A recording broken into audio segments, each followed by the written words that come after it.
What I have for you guys today is a lower body durability workout. So this is going to be something you can do at your house with no equipment. You can do it in your living room in your off time. And this is to help keep our ankles, knees, hips, and low back happy. So this is not going to be a hardcore workout today. This is more to just keep you loose, able to kick high, able to get your joints torqued on a little bit further without breaking. So do each of these exercises for a minute. You guys can do really as many rounds as you feel like, so keep going until you feel loose, until you feel your body is moving well again, if you're feeling a little beat up. The first exercise we're going to do today is Cobra Breathing. So for our Cobra Breathing, you could be on your elbows. If you are a little bit more flexible or don't have any back pain when doing this, go up to your hands. So we'll start in the harder version. So if you feel your low back have pain here, don't go this hard. We'll go down to our elbows.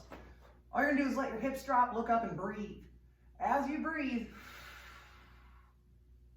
as you do your big exhale, so breathing is important. Breathing is important in any combat sport to bring your heart rate down, bring your blood pressure down, and control your adrenaline.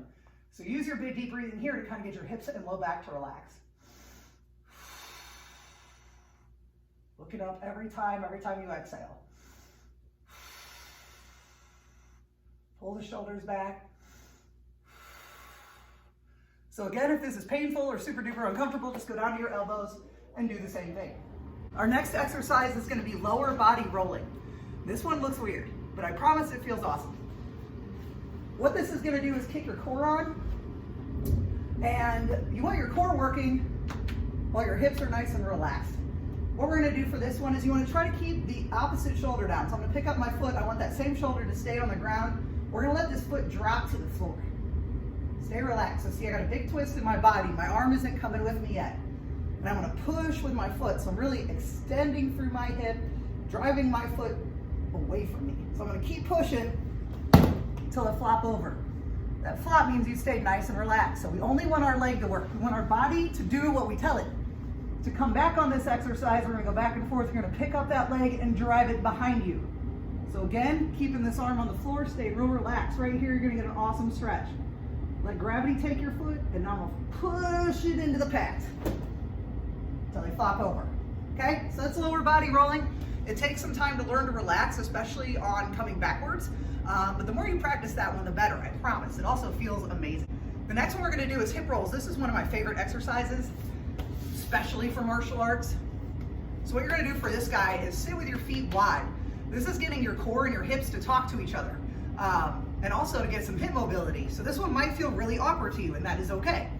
What you're gonna do is just let your knees fall to each side. I'm gonna try to keep my chest forward. So just like a kick, you might be kicking sort of sideways, but you want your eyes forward. So if you'll notice, it's kind of like a side kick, roundhouse kick. We're gonna go back and forth. I'm gonna try to sit up as tall as I can, try to keep my feet in the same spot. Might get a little stuck in the middle, that depends on your hip mobility. We're getting a little rotation through our upper body, so we're gonna go back and forth on our hip rolls. Okay, you might walk across your floor a little bit, that's okay. If these are super hard and you do not have the mobility to get your knees to the ground, you can put your hands down behind you for a little support.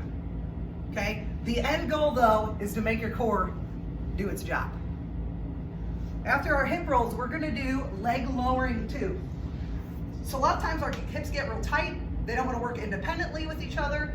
This one is especially for those of you that can't get those head kicks.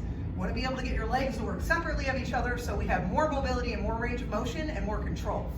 So for this one, we're going to get your core involved, lock your legs out, because that's going to get you the stretch of the hamstrings. If you're doing it like this, you're not getting that end range of motion, you're not forcing that stretch.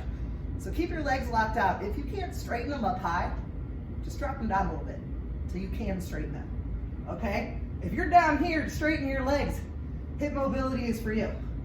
So all you're going to do is lay on your back, push your ribs into the floor so you're nice and flat, and tuck your chin.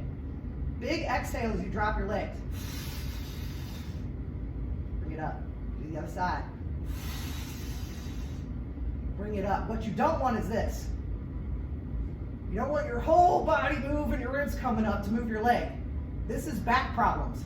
That's your core not controlling your hips, and your hips will stay tight. So really try to keep this all tightened together and smashed into the floor.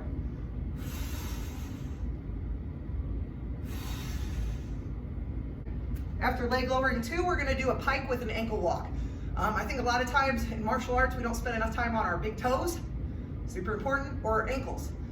This exercise here is gonna get your hamstrings, your ankles, your big toes. It's also gonna work on your shoulder stability through your upper body.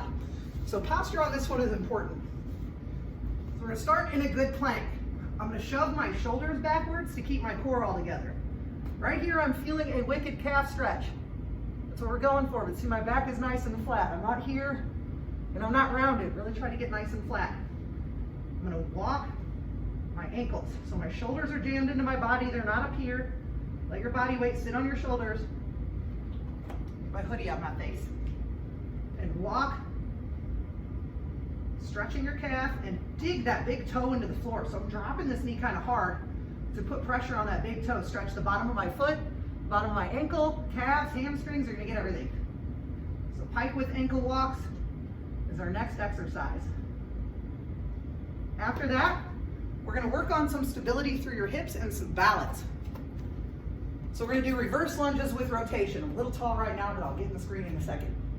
With a reverse lunge, you're gonna step back. The biggest part of the reverse lunge is tuck your butt. So a lot of people do lunges like this. This is just pulling on your hip. You're not actually using it. So you're losing your power. You're losing your strength through that glute. You don't want that. How you're gonna challenge your balance here is put your hands across your shoulders. You're gonna drop down and turn to the up leg. Breathe out, come straight back up. We're gonna switch sides. I'm gonna lock that hip, turn, breathe out, come back up. Gonna alternate sides for a minute, find your balance, lock that hip. After reverse lunges with rotation, we're going to do a seated roundhouse kick. This is another good one to get your hips and your core to talk to each other, not to mention get better kick technique. Why not? So we're gonna start just like the exercise, the hip rolls. We're gonna drop our legs, drop our knees to the side. From here, think roundhouse kick. So I'm gonna get that knee way back and point my toe. Nice and slow. You might think you're the kick master of the universe, and you might be, but it never hurts to go back to the basics.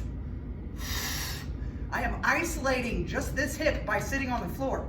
So sure, you can throw kicks all day, but there's a lot of ways to do them badly, but they call that compensation. So there's a lot of ways to do them badly. You wanna lock that technique in and get your hips and core working better so you can get your legs up higher, smoother technique, better control. So I'm just kicking, roundhouse kick.